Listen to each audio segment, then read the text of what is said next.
পথ চলতে গিয়ে চোখে পড়ে এমন অনেক ছিন্নমূল মানুষের। দিনের বেশিরভাগ সময় পণ্য ফেরিতে ব্যস্ত থাকেন তারা। পুরো জীবনটাই কেটে যায় রাস্তায় রাস্তায়।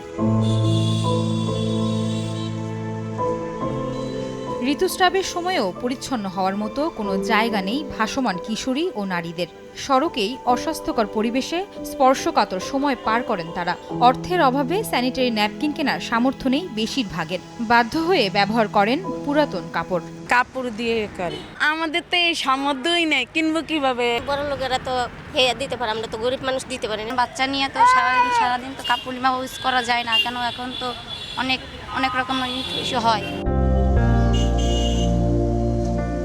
সচেতন ও সামর্থ্যবানদেরও আছে নানা ভোগান্তি। পিরিয়ডের সময় পরিষ্কার জায়গার অভাবে সময় মতো স্যানিটারি ন্যাপকিন পরিবর্তন করতে পারেন না অনেকে। বাজারে থাকা বিভিন্ন পণ্যের মধ্যে কোনটি ভালো কোনটি ঝুঁকিপূর্ণ তাও বোঝেন না তারা। প্যাডটা 6 ঘন্টা পর পর চেঞ্জ করা উচিত, কিন্তু আমরা উচিত জানার পর আমরা পারছি না। বাইরে পাবলিক টয়লেটগুলো যদি একটু পরিষ্কার পরিচ্ছন্ন রাখা যায়। প্যাড সবাই ইউজ করে, বিভিন্ন ফ্রেগনেন্সের থাকে, তো এগুলো আমাদের জন্য কতটুকু স্বাস্থ্যকর এটাও কিন্তু আমরা আসলে কেউ জানি না। এখন নানা ধরনের স্যানিটারি ন্যাপকিন ও ট্যাম্পন পাওয়া যায়। এর মধ্যে সুগন্ধিযুক্ত প্যাড ব্যবহারে শারীরিক সমস্যা তৈরি হতে পারে বলে জানান চিকিৎসক। প্যাডে যদি ফ্র্যাগনেন্স টাইপের কোনো এলিমেন্ট থাকে যেটা irritant, skin irritant, allergic reaction হতে পারে। এছাড়া আমাদের মাসিকের সময় ভ্যাজাইনাল পিএইচটা চেঞ্জ হয়ে যায়। সেই পিএইচের যদি কোনো তারতম্য হয় তো ওই সময় bacterial vaginosis, bacterial infection, yeast infection, বিভিন্ন ফাঙ্গাল ইনফেকশন হতে পারে। জাতিসংঘের এক পরিসংখ্যান বলছে বাংলাদেশের 42% নারী ঋতুস্রাবের সময় কাপড় ব্যবহার করেন। এতে বাড়ছে স্বাস্থ্য ঝুঁকি।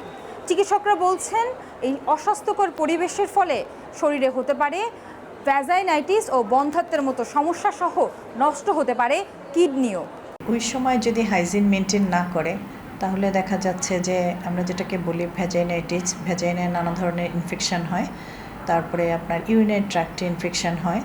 এই ইনফেকশনগুলো পরে বারবার হতে চায় এবং এই ইনফেকশন হলে আলটিমেটলি তার হেলথ হ্যাজার্ড অনেকখানি হয়ে যায়। মেয়েদের ওভারি উপরের দিকে অথবা টিউব যেটা সেটা পর্যন্ত ইনফেকশনটা অ্যাসেন্ড করতে পারে।